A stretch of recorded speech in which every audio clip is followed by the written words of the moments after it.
Hi everyone, very pleased to be here with you and my friend and colleague. Hi, I'm Soraya Martinez-Ferrara. I'm the MP for Hochelaga. So we're MP neighbors, but we've been friends for much longer than we've been MPs.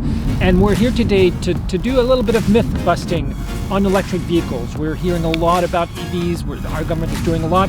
And Soraya and I, we're in a good position to talk about this. I have an electric vehicle, and I know a lot of people talk to me about that it's kind of difficult, but I think we're here to actually, bust the myths of having an electric vehicle, and so follow us.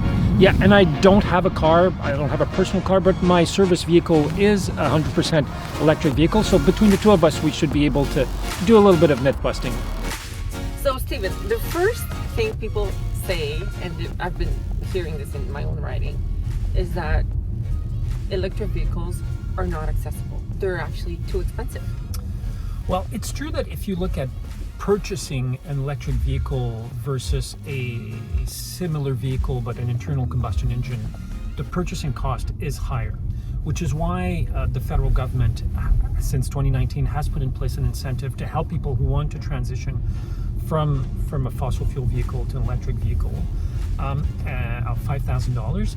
And there are a number of provinces like Quebec and BC, for example, who've done the same as well, who are supporting that. Number one, but number two, when you look at the cost of having a vehicle, you have to look obviously at the cost of purchasing, but also the cost of operating a vehicle, and you would know about that. Yeah, well, I mean, like, to your point, fuel is much more expensive than electricity. And if you go to Montreal, even Montreal, Ottawa, or Montreal, Quebec, would cost you not even $20. Exactly. I don't know a lot of people with an internal combustion engine who can do a round trip Montreal, Ottawa, or Montreal, Quebec City for less than $20. Yeah. And that's on top of the fact that you save on maintenance. Have you had we've never had an oil change on a service vehicle because there's no oil. There's no oil. Exactly. So you save on maintenance, you save on fuel. So there is a surge cost when you buy it, but you make your money back over time very quickly. Yeah, exactly. Second myth, which is incredible: winter, everything doesn't work anymore. Yes, there is this myth that electric vehicles can't work in the winter, which is obviously a myth. It's not true. Last time I checked, Norway, a Nordic country, by 2025, it will be forbidden to sell new gas engines. So in Canada, it's 2035, but for Norway, it's 2025. They're already almost at 80% of new sales are electric vehicles. It's a northern country. Most people now in Norway are using electric vehicles, and it works really well as it works well for people in Canada who are using EVs. And technology are evolving, and we're getting better at doing it. Battery autonomy is getting better. There used to be a time where you would lose about 50% of your battery power in the winter. But it's not the case anymore. It's not the case anymore. Okay. The other myth that we hear about is the grid, right? The electricity, and it's not environmental. Not environmentally friendly. Yes. So in fact, we saw a video the other day by Pierre Poliev saying, well, actually, the electric vehicle, if you look at mining and electricity, well, that's a myth. And that's not even misinformation, that's disinformation. Studies after studies show that, in fact, in Canada, we already have a very clean grid. 85% of our electricity production in Canada is non-emitting. We have one of the highest level in the world, and we're heading towards a grid that will be almost 100% non-emitting. It will be net zero by 2035.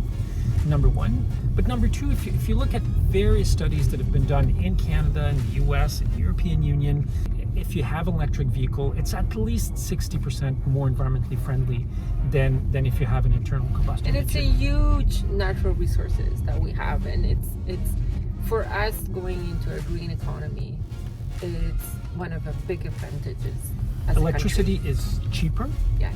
It's greener. And it's going to help people both save money and create jobs, good paying jobs in Canada. Okay, so Steven, I have an electric vehicle, and the myth is that people don't find charging stations. And actually, I've never had an issue with finding a charging station. And what do you say to people that, won't be able to charge a vehicle because there's just not enough. There is this myth out there that you can't find charging stations. In fact, we've already deployed thousands of charging stations in Canada over the last few years. We will be installing about 80,000 charging stations in the next couple of years. And by 2030, we will have at least 200,000 charging stations in all over the country. In Quebec right now, there's about 1,600 gas stations. So we have way more charging stations already in Quebec than we have. I don't think a lot of people know that. No, I don't think a lot of people know that. But we actually have more charging stations than gas stations. And that these are public charging stations. So it doesn't take into account all of the people who charge at home when they come back at night. So we have way more charging stations in Quebec right now, and in Canada than we have gas stations. And the more time passes, the more charging stations and more we will have. We will have to make it easy as possible for people to use electric vehicle and do when long they're moving distance. around. Exactly. Because it's a 5,000 kilometer country. It is a very large country. Yes, it is a very large country. We talked about the cost of buying a vehicle, but what about the cost of having the vehicle? Like the cost of operating the vehicle? That is another myth that we need to bust, because a number of studies, including one that was published in Canada a few weeks ago, shows that on average in the country, owning and operating an electric vehicle is 5 times cheaper than an internal combustion engine. Despite the fact that the purchasing cost is still higher, you save a lot. And one clear example of that, as you know, oil prices and gasoline prices aren't regulated in Canada. So the market decides, the refiners decide what the price will be. We've seen price shock because of the illegal invasion of Ukraine by Russia. Refining margins have gone up almost 120% between 2019 and 2021. And that has nothing to do with government. That has nothing to do with government. This is refining companies that in Canada actually just want to make more money. That jacked up the price, and there's no government have no control over this, which is not the case for electricity. Electricity is a regulated commodity, and we have energy boards in all of our provinces. We have a federal energy board, so you basically know year on how much it's going to cost you. Yeah, you know that there's going to be a slight increase usually in the price of electricity. Usually it's around the cost of inflation, a couple of percentage. We have no idea what the price of gasoline will be 2 months from now, 6 months from now, well, let alone a year from now. Yeah, and again, it's our own energy. It's it's natural resources that we actually control. And it's much cleaner than obviously using gasoline. It's cleaner from a local air perspective, so less air pollution in our cities, but it's also very important in terms of fighting climate change. Yeah.